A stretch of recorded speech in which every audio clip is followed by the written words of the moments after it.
आज आपण आपला कॉस्ट अँड वर्स अकाउंटिंग पेपर फर्स्ट यामधला जो कॅल्क्युलेशनचा नेक्स्ट टॉपिक आहे, cost sheet, preparation of cost sheet. त्यामध्ये टेंडर, कोटेशन, एस्टिमेट हे देखील आहेत सब टॉपिक. पण आपण आज कॉस्ट शीटचा जो फॉर्मॅट आहे तो आपण पाहणार आहोत.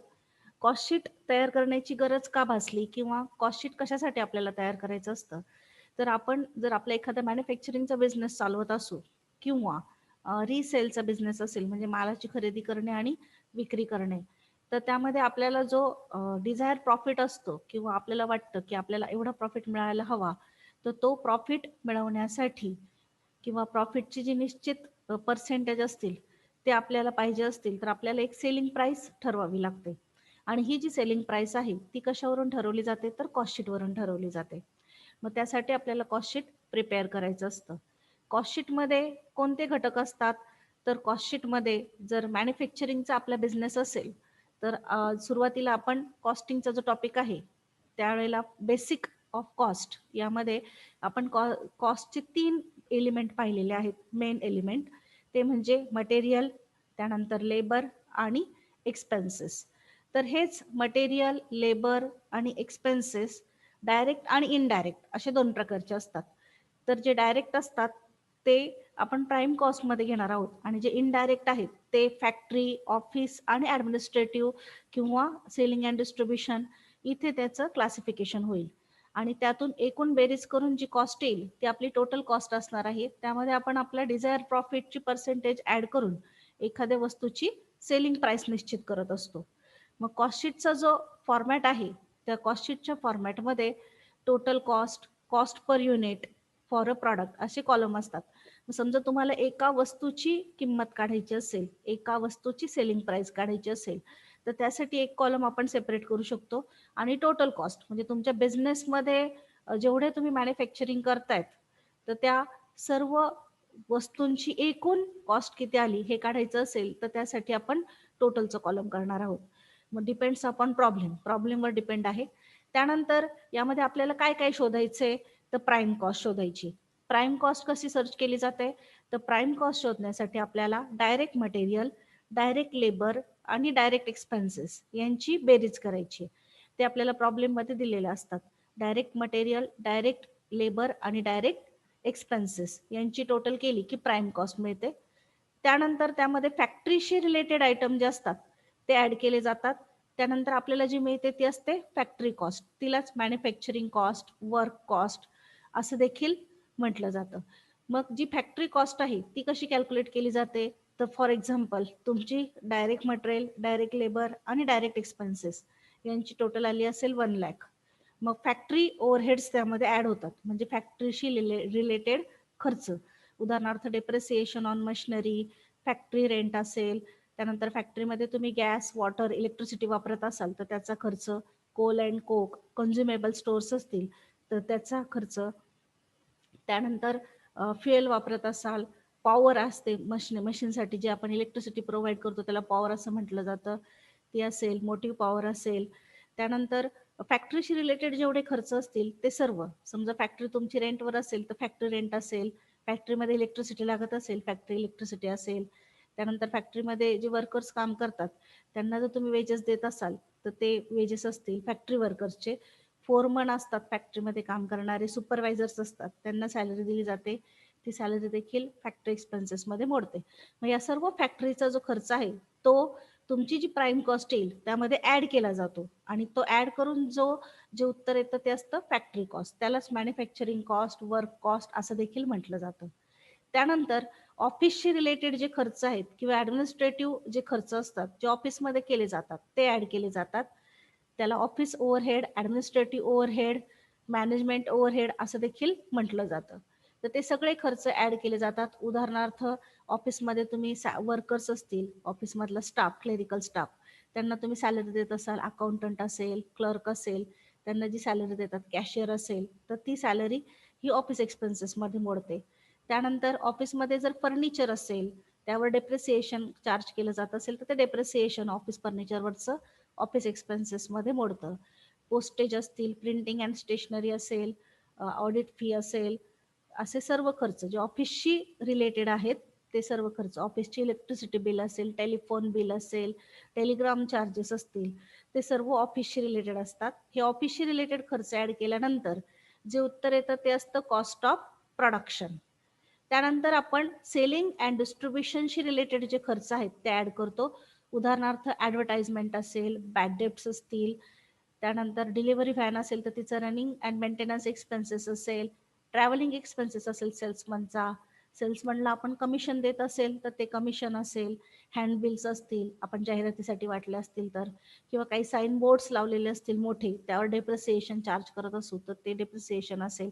असे सेलिंगशी रिलेटेड आणि डिस्ट्रीब्युशनशी रिलेटेड, समजा आपलं गोडाऊन असेल, गोडाऊन रेंटवर असेल तर ते वेअर हाऊस किंवा गोडाऊनचं रेंट पेड गेला असेल तर ते रेंट, असे सगळे खर्च ऍड करून जी मिळते ती असते कॉस्ट ऑफ गुड्स सोल्ड किंवा त्यालाच टोटल कॉस्ट असं म्हटलं जातं. मग त्यानंतर त्या टोटल कॉस्टमध्ये आपल्याला जे पर्सेंटेज ऍड करायचे असतील टोटल कॉस्टच्या, ते पर्सेंटेज ऍड करून प्रॉफिटचे आपण आपली सेलिंग प्राइस निश्चित करत असतो.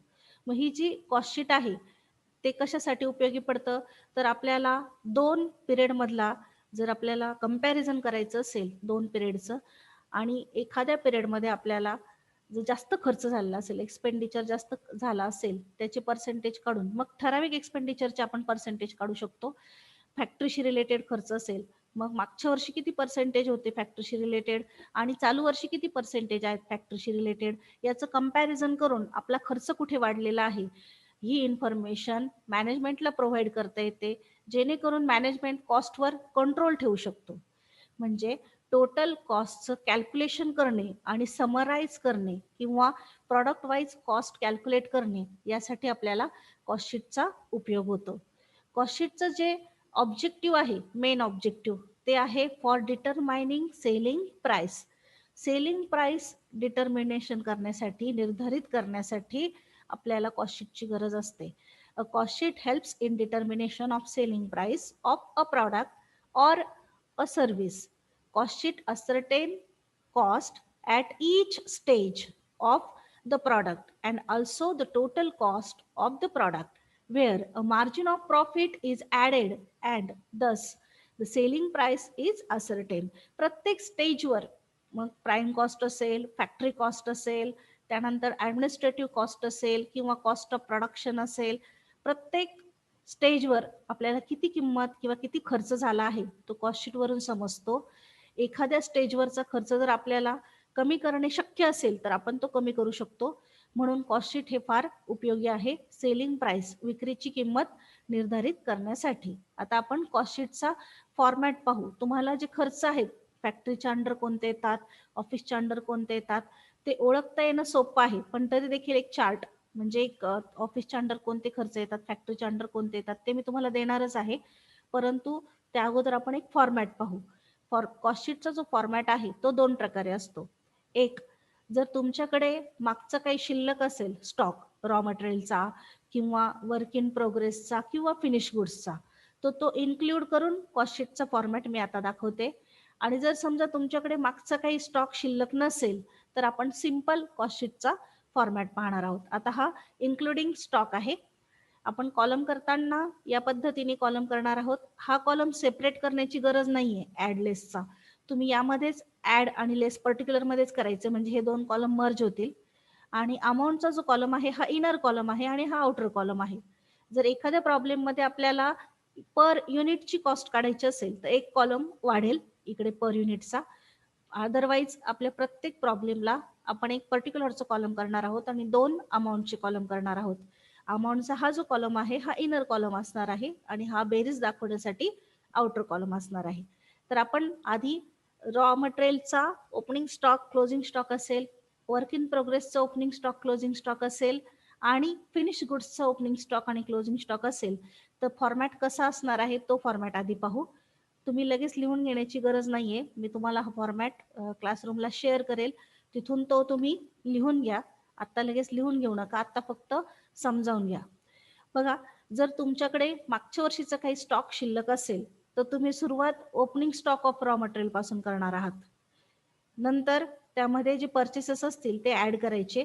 ज्याप्रमाणे आपण इन्व्हेंटरी कंट्रोलमध्ये cost of material consume calculate करायचो, आपण इन्व्हेंटरी टर्नओव्हर रेशोचे प्रॉब्लेम पाहिलेले आहेत. त्यामध्ये ज्या पद्धतीने आपण कॉस्ट ऑफ मटेरियल कंझ्युम काढायचो तोच फॉर्मॅट वापरायचा आहे, किंवा फायनल अकाउंटमध्ये आपण कॉस्ट ऑफ मटेरियल कंझ्युम काढलेला आहे तिथे जो आपण फॉर्मॅट वापरला आहे तो फॉर्मॅट इथे पण वापरायचा.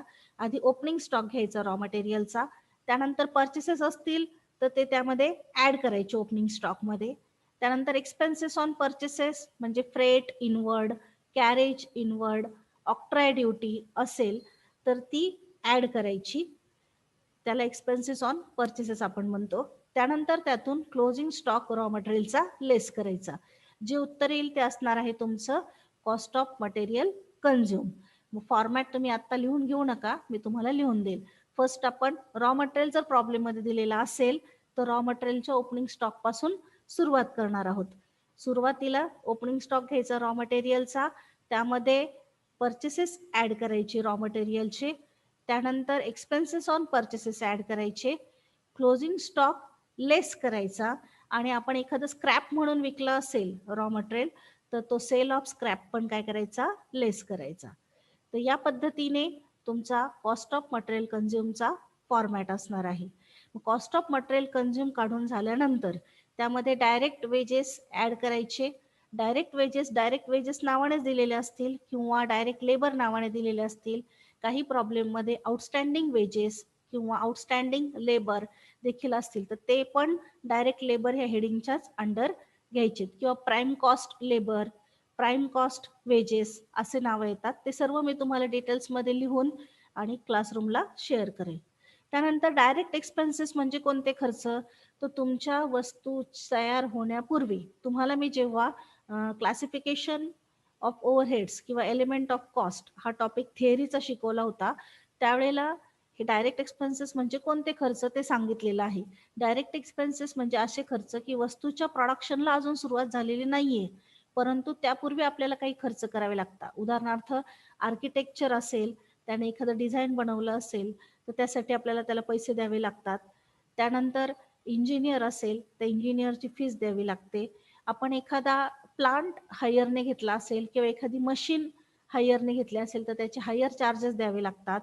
एखादा मार्केटचा रिसर्च केला असेल, सर्वे केला असेल तर त्या सर्वेअरला फीज द्यावी लागते.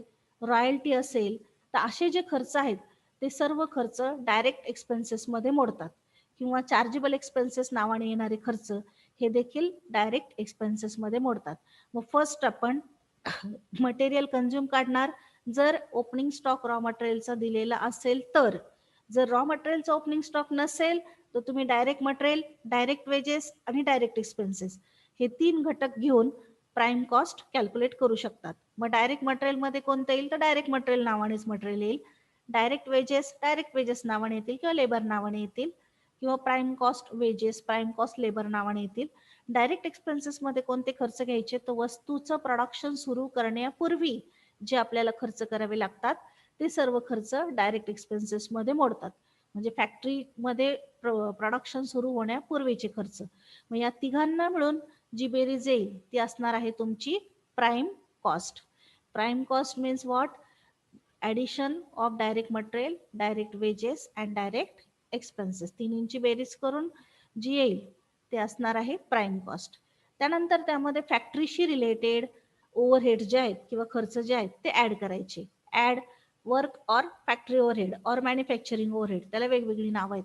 मग फॅक्टरीशी रिलेटेड खर्च मी तुम्हाला आत्ताच सांगितलंय की फॅक्टरीशी रिलेटेड खर्च फॅक्टरी रेंट असेल, गॅस वॉटर इलेक्ट्रिसिटी असेल, कन्झ्युमेबल स्टोअर्स असतील, किंवा फॅक्टरीमध्ये काम करणारे जे वर्कर्स आहेत त्यांचे वेजेस असतील, सॅलरी असेल, फोरमनची सॅलरी असेल, जो स्टाफ असेल फॅक्टरीमधला तर त्यांच्यासाठी, किंवा फ्लोअर कीपर जो असेल त्याची सॅलरी असेल, क्लिनिंग स्टाफ असेल तर त्याची सॅलरी असेल.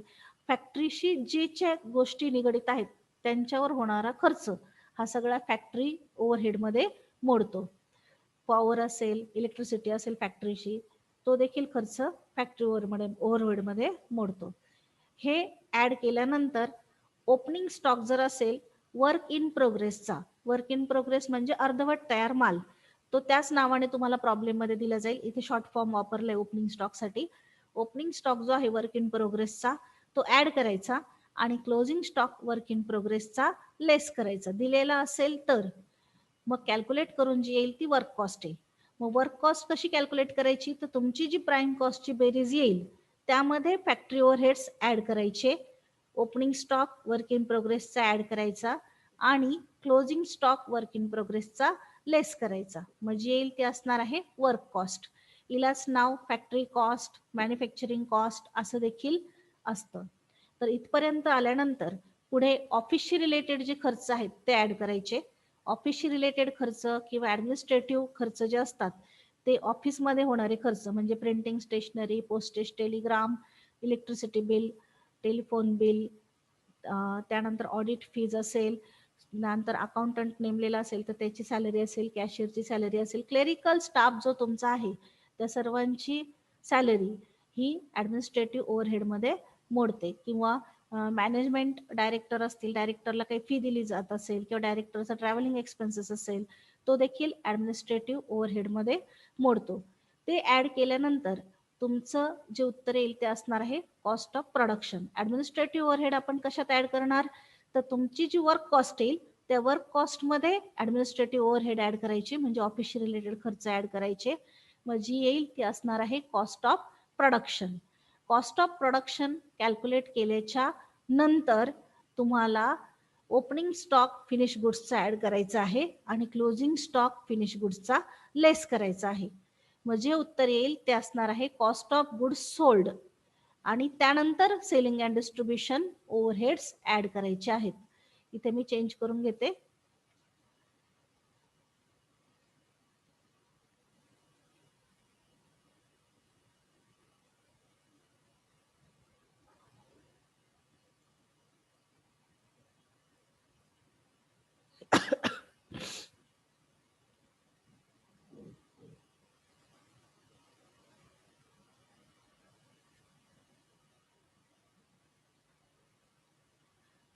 बघा,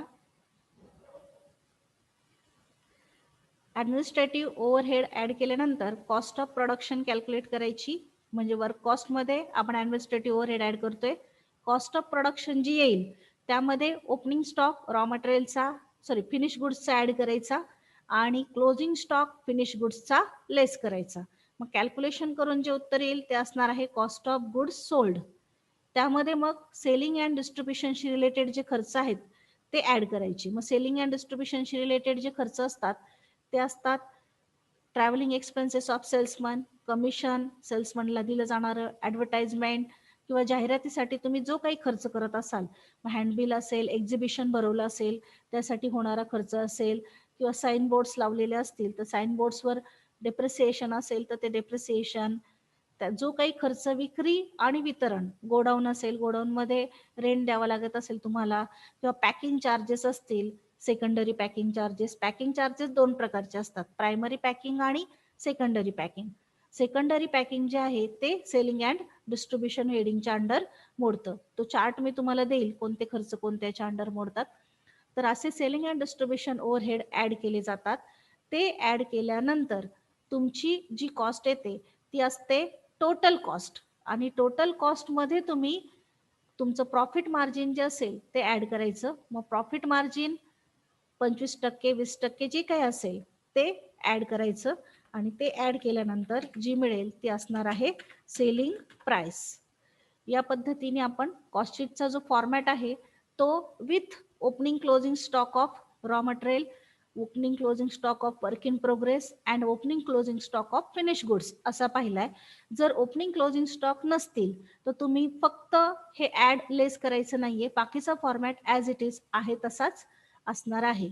इथे जी आपण सुरुवात केलेली होती रॉ मटेरियलनी, तर रॉ मटेरियलनी सुरुवात न करता डायरेक्ट मटेरियल, डायरेक्ट वेजेस आणि डायरेक्ट एक्सपेन्सेस घ्यायचे, प्राईम कॉस्ट काढायची, त्यानंतर फॅक्टरीशी रिलेटेड खर्च ऍड करायचे, वर्क कॉस्ट काढायची, त्यानंतर ऍडमिनिस्ट्रेटिव्ह किंवा ऑफिसशी रिलेटेड खर्च ऍड करायचे, कॉस्ट ऑफ प्रोडक्शन काढायची, सेलिंग अँड डिस्ट्रीब्युशनशी रिलेटेड खर्च ऍड करायचे, मग टोटल कॉस्ट काढायची, त्यानंतर प्रॉफिट मार्जिन जो सांगितला असेल तो ऍड करायचा आणि सेलिंग प्राइस काढायची. काही प्रॉब्लेममध्ये डायरेक्ट सेलिंग प्राइस किंवा सेल्स दिलेले असतात. मग अशा प्रॉब्लेममध्ये आपल्याला सेलिंग प्राइस अगोदर लिहावी लागते, त्यातून टोटल कॉस्ट मायनस करायची आणि प्रॉफिट कॅल्क्युलेट करायचा जर ओपनिंग क्लोजिंग स्टॉक दिलेले नसतील तर. आणि जर ओपनिंग क्लोजिंग स्टॉक दिलेले असतील तर सुरुवात तुम्ही रॉ मटेरियलच्या ओपनिंग स्टॉक पासून करा. त्यामध्ये परचेसेस ऍड करायचे रॉ मटेरियलचे, एक्सपेन्सेस ऑन परचेसेस ऍड करायचे, क्लोजिंग स्टॉक रॉ मटेरियलचा लेस करायचा आणि कंझ्युम काढायचा. त्यानंतर डायरेक्ट वेजेस ऍड करा, डायरेक्ट एक्सपेन्सेस ऍड करा, प्राइम कॉस्ट कॅल्क्युलेट करा. नंतर वर्क किंवा ऑफिस ओव्हरहेड ऍड करायचे. त्यानंतर opening stock of work in progress add करायचा आणि closing stock of work in progress less करायचा. कॅल्क्युलेशन करून जी येईल ती वर्क कॉस्ट असणार आहे. त्यानंतर ऍडमिनिस्ट्रेटिव्ह ओव्हरहेड्स ऍड करायचे, कॉस्ट ऑफ प्रोडक्शन काढायची. नंतर opening stock of finish goods add करायचा आणि closing stock of finish goods less करून कॉस्ट ऑफ गुड्स सोल्ड काढायची. त्यानंतर selling and distribution overhead add करायचे आणि टोटल कॉस्ट काढायची. सेलिंग प्राइस दिलेली असेल तर सेलिंग प्राइस मधून टोटल कॉस्ट मायनस करून प्रॉफिट काढा आणि पर्सेंटेज दिलेले असतील टोटल कॉस्टवर कॅल्क्युलेट करायचे तर पर्सेंटेज काढून सेलिंग प्राइस कॅल्क्युलेट केली जाते. हा आहे तुमचा कॉस्ट शीटचा फॉर्मॅट. मी दोन्ही पद्धतीने सांगितला. ओपनिंग क्लोजिंग स्टॉक असेल तर कशा पद्धतीने करायचा आणि जर डायरेक्ट दिलेले असतील तर कशा पद्धतीने. आता एक कॅल्क्युलेशनच्या ज्या 4 स्टेप आहेत त्या बघा. Method of preparation of cost sheet. Cost sheet कसं प्रिपेअर करायचं तर पहिली स्टेप तुम्हाला कॅल्क्युलेट करायची आहे प्राइम कॉस्ट. प्राइम कॉस्ट 2 पद्धतीने कॅल्क्युलेट केली जाईल. एक, तुम्हाला जर रॉ मटेरियलचं ओपनिंग क्लोजिंग दिलेलं नसेल तर तुम्ही या पद्धतीने काढणार, direct material plus direct labour plus direct expenses. आणि जर समजा तुम्हाला रॉ मटेरियलचं ओपनिंग क्लोजिंग दिलेलं असेल तर तुम्हाला डायरेक्ट मटेरियल कॅल्क्युलेट करण्यासाठी ओपनिंग स्टॉक जो आहे त्यामध्ये परचेसेस ऍड करावे लागतील, क्लोजिंग स्टॉक लेस करावा लागेल. आणि काही प्रॉब्लेममध्ये जर एक्सपेन्सेस ऑन परचेसेस दिलेले असतील, उदाहरणार्थ कॅरेज फ्रेट वगैरे, तर ते देखील तुम्हाला प्लस करून घ्यावे लागतील. आणि त्यानंतर आपण डायरेक्ट मटेरियल काढणार किंवा कॉस्ट ऑफ मटेरियल कंझ्युम काढणार आणि त्यामध्ये डायरेक्ट लेबर आणि डायरेक्ट एक्सपेन्सेस ऍड करणार. ही फर्स्ट स्टेप. सेकंड स्टेपमध्ये वर्क कॉस्ट काढायची. कशी काढायची? वर्क कॉस्टलाच मॅन्युफॅक्चरिंग कॉस्ट, फॅक्टरी कॉस्ट असं देखील म्हटलं जातं. ती कशी कॅल्क्युलेट करायची? तर आपली आलेली पहिल्या स्टेपमधली प्राइम कॉस्ट, त्यामध्ये फॅक्टरी ओव्हरहेड्स ऍड करायचे. फॅक्टरी ओव्हरहेड्स कोणते असणार आहे? तर फॅक्टरीशी related indirect material, indirect labour आणि इनडायरेक्ट एक्सपेन्सेस. उदाहरणार्थ फॅक्टरीशी रिलेटेड जे खर्च आहेत ते factory rent, depreciation on factory building, gas, water, electricity, जे काही असेल ते 3 घटकांमध्ये मोडतात. इनडायरेक्ट मटेरियल, इनडायरेक्ट लेबर आणि इनडायरेक्ट एक्सपेन्सेस पण फॅक्टरीशी रिलेटेड, ते ऍड करायचे. त्यानंतर ओपनिंग स्टॉक वर्क इन प्रोग्रेसचा ऍड करायचा आणि क्लोजिंग स्टॉक वर्क इन प्रोग्रेसचा लेस करायचा. ही सेकंड स्टेप. थर्ड स्टेपमध्ये कॉस्ट ऑफ प्रोडक्शन कॅल्क्युलेट करायचं. त्यासाठी तुमची आलेली वर्क कॉस्ट घ्यायची सेकंड स्टेप मधली ही, आणि त्यामध्ये ऑफिसशी रिलेटेड जे खर्च असतील ते ऍड करायचे. ओपनिंग स्टॉक फिनिश गुड्सचा ऍड करायचा आणि क्लोजिंग स्टॉक फिनिश गुड्सचा लेस करायचा. पण ह्या स्टेपमध्ये आधी तुम्हाला कॉस्ट ऑफ प्रोडक्शन कॅल्क्युलेट करावं लागतं, त्यानंतर ओपनिंग स्टॉक ऍड करायचा, क्लोजिंग स्टॉक लेस करायचा. आलेल्या उत्तराला तुम्ही कॉस्ट ऑफ गुड्स सोल्ड असं म्हणतात. त्यानंतर चौथ्या स्टेपमध्ये टोटल कॉस्ट कॅल्क्युलेट करायची. त्यासाठी तिसऱ्या स्टेपमधली कॉस्ट ऑफ प्रोडक्शन घ्यायची आणि त्यामध्ये selling and distribution overheads add करायचे. मग जे येईल ती असणार आहे तुमची टोटल कॉस्ट. सेल्स दिलेले असतील तर त्यातून तुम्ही टोटल कॉस्ट मायनस करा, प्रॉफिट मिळेल. आणि जर सेल्स दिलेले नसतील तर टोटल कॉस्टमध्ये जो डिझायर प्रॉफिट सांगितला असेल तो ऍड करा, म्हणजे सेल्स मिळतील. या पद्धतीने आपल्याला कॉस्ट शीटचा फॉर्मॅट आहे. कॉस्ट शीटचा जो प्रॉब्लेम आहे तो आपण उद्यापासून चालू करणार आहे. पहिला जर प्रॉब्लेम आहे तो उद्यापासून चालू करणार आहे. मी तुम्हाला क्लासरूमला प्रॉब्लेम शेअर करते, तिथून तो तुम्ही नोट डाऊन करून घ्या नोटबुकमध्ये. हा आज आपण फक्त फॉर्मॅट पाहिलेला आहे. आणि कॉस्ट शीट प्रिपेअर कशासाठी करायचं तर आपल्याला वस्तूची सेलिंग प्राइस निर्धारित करायची असते आणि ती निर्धारित करण्यासाठी वस्तूवर झालेले खर्च यांची बेरीज करायची असते. मग प्रत्येक वेळेला रिलेटेडच खर्च दिले जातील का तर असं नाही. काही प्रॉब्लेममध्ये तुम्हाला न असणारे किंवा त्याला फायनान्शियल आयटम असं म्हटलं जातं किंवा नॉन कॉस्ट आयटम असं म्हटलं जातं, ते देखील दिले जातात. उदाहरणार्थ समजा इंटरेस्ट ऑन कॅपिटल दिलं जाईल किंवा सॅलरी टू पार्टनर दिली जाईल, तर असे जे खर्च आहेत ते नॉन कॉस्ट असतात. किंवा डिव्हिडंड रिसिव्ह, काही इन्कम्स दिले जातील, dividend received, interest on investment received, तर असे आयटम हे नॉन कॉस्ट आयटम असतात किंवा कॉस्ट शीटशी रिलेटेड नसतात किंवा त्याला आपण फायनान्शियल आयटम असं म्हणतो. तर हे जे आयटम आहेत हे आपल्याला कॉस्ट शीटमध्ये घ्यायचे नाहीयेत. आपण ते एक्सक्लूड करणार आहोत, कॉस्ट शीटमध्ये इन्क्लूड करायचे नाही. त्याला नॉन कॉस्ट आयटम किंवा फायनान्शियल आयटम असं म्हटलं जातं. त्याचा एक चार्ट मी तुम्हाला देते, म्हणजे तुम्हाला जर प्रॉब्लेममध्ये असे आयटम आले तर ते आपण त्यावर फुली मारणार, ते घ्यायचे नाही. फक्त वस्तू तयार होत असताना आणि फॅक्टरीमध्ये होणारे खर्च, ऑफिसमध्ये होणारे खर्च, त्यानंतर सेलिंग अँड डिस्ट्रीब्युशनशी रिलेटेड खर्च हेच आपण कॉस्ट शीटमध्ये इन्क्लूड करणार आहोत. फायनान्शियल आयटम किंवा नॉन कॉस्ट आयटम इन्क्लूड करायचे नाही. त्याची 2-3 उदाहरणं मी तुम्हाला सांगितली. एक पूर्ण तक्ताच त्याचा तुम्हाला क्लासरूमला शेअर करते, तो देखील नोटबुकमध्ये लिहून घ्या. आत्ता लिहून घेऊ नका, मी फॉर्मॅट तुम्हाला पाठवते. इथे काही अडचण असेल तर विचारा, मी सांगते. इथे आपला कॉस्ट शीटचा जो फॉर्मॅट आहे तो कंप्लीट झाला आहे. आपण आधी फॉर्मॅट पाहिला, त्यानंतर 4 स्टेप्स पाहिलेल्या आहेत.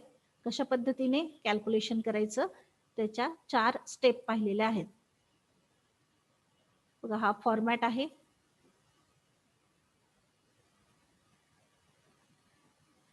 कॉस्ट शीटचा जो फॉर्मॅट आहे तो कसा असणार आहे, त्याचे कोणते कोणते आयटम त्यात इन्क्लूड होतात आणि कॉस्ट शीट कशासाठी तयार करायचं, तर कॉस्ट शीट आपल्याला सेलिंग प्राइस डिटरमाइन करायची, निर्धारित करायची, त्यासाठी करायचं असतं तयार. त्याचप्रमाणे आपण कंपॅरेटिव्हली काही खर्चांची पर्सेंटेज काढून खर्च कमी किंवा जास्त झालेत हे पाहू शकतो. त्यावरून मॅनेजमेंटला काही कॉस्ट कंट्रोलसाठी डिसिजन घ्यायचे असतील तर ते डिसिजन्स देखील घेता येतात. महत्त्वाचा उद्देश काय आहे कॉस्ट शीटचा, तर सेलिंग प्राइस निर्धारित करणे. कॉस्ट शीटचा हा फॉर्मॅट आपण पाहिला, including opening closing stock of raw material, opening closing stock of work in progress and opening closing stock of finish goods. आणि 4 स्टेप्स ज्या आहेत कॉस्ट शीटच्या प्रिपरेशनच्या त्या आज आपण पाहिलेल्या आहे. उद्याच्या लेक्चरला आपण जो पहिला प्रॉब्लेम आहे तो पहिल्या प्रॉब्लेम पासून सुरुवात करू. इथे आपला फॉर्मॅट कंप्लीट झालेला आहे.